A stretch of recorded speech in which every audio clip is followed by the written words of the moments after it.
Hello everyone, welcome to Sanmarga classes. ಚಲನೆ ಪಾಠದ 13ನೇ ಪ್ರಶ್ನೆ, ಸ್ಥಾನಪಲ್ಲಟ ಎಂದರೇನು? ಸರಿ, ಚಲಿಸಿದ ದೂರ ಅಂದ್ರೆ ಏನು ಅನ್ನೋದನ್ನ ಹಿಂದಿನ ಪ್ರಶ್ನೆ ಅಂತ ತಿಳ್ಕೊಂಡ್ರಿ ಅಲ್ವಾ? ಚಲಿಸಿದ ದೂರ, ಈಗ ನಾನು ನಮ್ಮ ಮನೆಯಿಂದ ಹೊರಟು ಸ್ಕೂಲನ್ನ ಮುಟ್ಟಿದೆ. ಆದ್ರೆ ಸ್ಕೂಲನ್ನ ತಲುಪೋದ್ಗಿಂತ ಮೊದಲು ನಾನು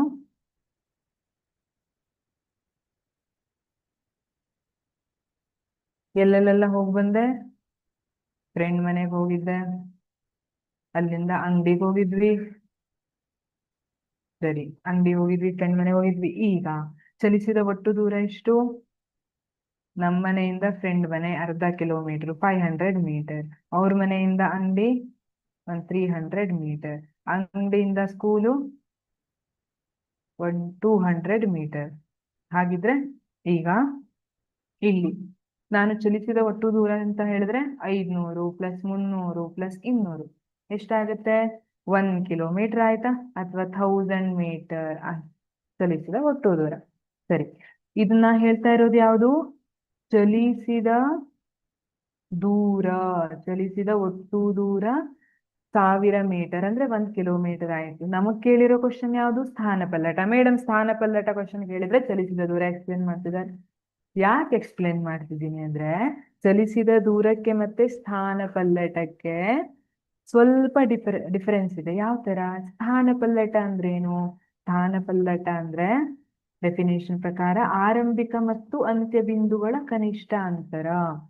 ಆರಂಭಿಕ ಬಿಂದು ಮತ್ತೆ ಅಂತ್ಯ ಬಿಂದುವಿನ ಕನಿಷ್ಠ ಅಂತರ ಅಂತ ಹೇಳಿದ್ದಾರೆ.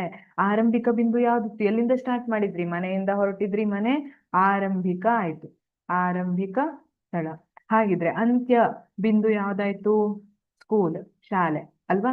ಹಾಗಿದ್ರೆ ಈಗ ನೋಡಿ, ನಿಮ್ಮ ಮನೆಯಿಂದ ಶಾಲೆಗೆ ಇರುವಂತಹ ಕನಿಷ್ಠ ದೂರ ಎಷ್ಟು?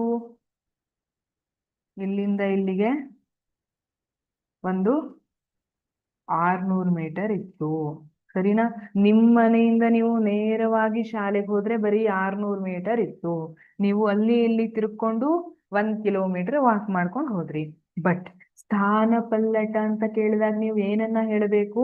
ಈ 600 ಮೀಟರ್ ಇದೆ ಅಲ್ಲ, ಇದನ್ನ ಹೇಳಬೇಕು.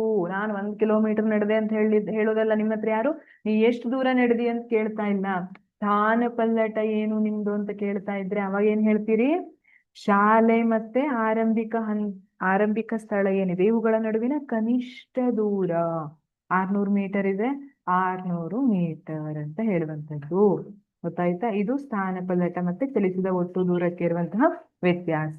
ಈಗ ನೀವು ಇಮ್ಯಾಜಿನ್ ಮಾಡ್ರಿ, ಸಂಡೇ ಬಂದಿದೆ, ನಾನು ಹೊರಗಡೆ ಎಲ್ಲ ತಿರ್ಗಾಡಕ್ಕೆ ಬರ್ತೀನಿ ಅಂತ ಹೊರಟ್ರಿ, ಮತ್ತೆ ಫ್ರೆಂಡ್ ಮನೆಗೆ ಹೋದ್ರಿ, ಶಾಪಿಂಗ್ ಹೋದ್ರಿ, ಟ್ರೆಕ್ಕಿಂಗ್ ಹೋದ್ರಿ, ಎಲ್ಲಾ ಕಡೆ ಸುತ್ತಾಡ್ಕೊಂಡು ವಾಪಸ್ ಮನೆಗ್ ಬಂದ್ರಿ. ಈಗ ನೀವು ಚಲಿಸಿದ ಒಟ್ಟು ಎಷ್ಟು ದೂರ ಅಂದ್ರೆ ಹೇಳ್ತೀರಿ ನೀವು? ಒಂದ್ 30-40 ಕಿಲೋಮೀಟರ್ ಚಲಿಸ್ಕೊ ಬಂದೆ. ಹಾಗಿದ್ರೆ ನಿಮ್ ಸ್ಥಾನಪಲ್ಲಟ ಏನು? ನೀವೇನ್ ಹೇಳ್ತೀರಿ? ಸ್ಥಾನಪಲ್ಲಟ ಸೊನ್ನೆ. ಯಾಕೆ? ಮನೆಯಿಂದ ಸ್ಟಾರ್ಟ್ ಮಾಡಿದ್ರಿ, ಮತ್ತೆ ಎಲ್ಲಿ ಬಂದ್ ಮುಟ್ಟಿದೀರಿ? ಮನೆಗೆ ಬಂದ್ ಮುಟ್ಟಿದೀರಿ. ಆರಂಭಿಕ ಸ್ಥಳನೇ ನಿಮ್ದು ಅಂತ್ಯದ ಸ್ಥಳ ಇದೆ ಅಲ್ವಾ? ಹಾಗಾಗಿ ಇಲ್ಲಿ ಸ್ಥಾನಪಲ್ಲಟ 0 ಆಗಿರ್ತದೆ. ಸ್ಥಾನಪಲ್ಲಟ ಅಂದ್ರೆ ಆರಂಭಿಕ ಮತ್ತು ಅಂತ್ಯ ಬಿಂದುಗಳ ನಡುವಿನ ಕನಿಷ್ಠ ಅಂತರ. Thank you.